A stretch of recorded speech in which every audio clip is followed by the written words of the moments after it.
Last time we saw God promise an old man, Abraham, that he and his wife Sarah would one day have a child. He also promised him land, and also that through his descendants there would be blessings for not just one country, but many. Lots of good news, but God also says some things that would have been more difficult for Abraham to hear. He told him that for 400 years your descendants will be strangers in a faraway country, and that they will be made slaves and they will be mistreated there.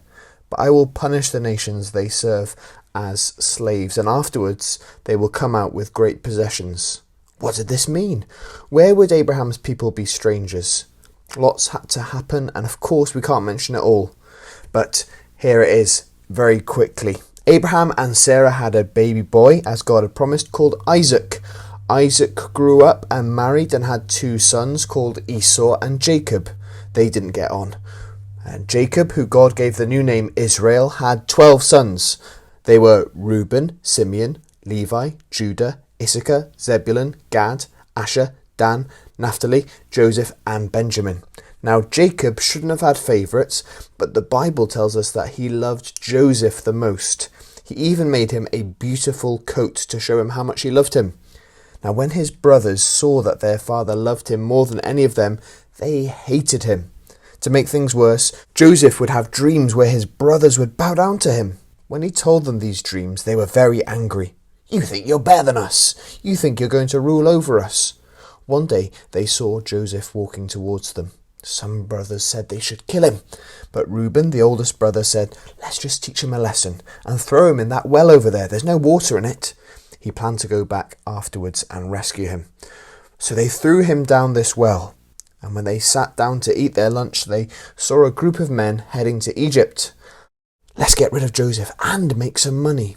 So they sold him as a slave. They ripped up his coat, covered it in goat blood, and told their father Jacob that Joseph had been killed by a wild animal.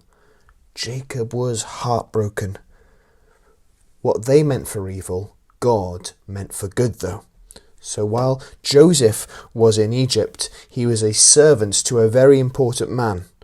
But he was thrown into prison for a crime he never committed. He was only released when Pharaoh, the king of Egypt, one day had a dream. Joseph was able to work out what the dream meant. There would be 7 years where there would be lots of food for the Egyptian people. But then there would be 7 years of no food. Now Pharaoh made Joseph the prime minister of the whole country and made him in charge of storing enough food for when this time came. Now when the food ran out after the 7 years, Joseph's brothers travelled to Egypt to beg for food, and they bowed down to the prime minister, not knowing it was their brother. Joseph eventually told them who he was. He forgave them and invited them all to live in Egypt. So the huge family of Jacob lived in Egypt. They had children and their children had children. And another name, if you remember, for Jacob was Israel. And so they became known as the Israelites. Years passed and Jacob died and his sons died too. And there was now a Pharaoh ruling over who knew nothing of Joseph and the good he had done for the people. He saw how many Israelites there were. He said, "People of Egypt, we must take action. There are too many of them. If they rise up and fight against us, we will be in so much trouble." So this Pharaoh did 2 horrible things.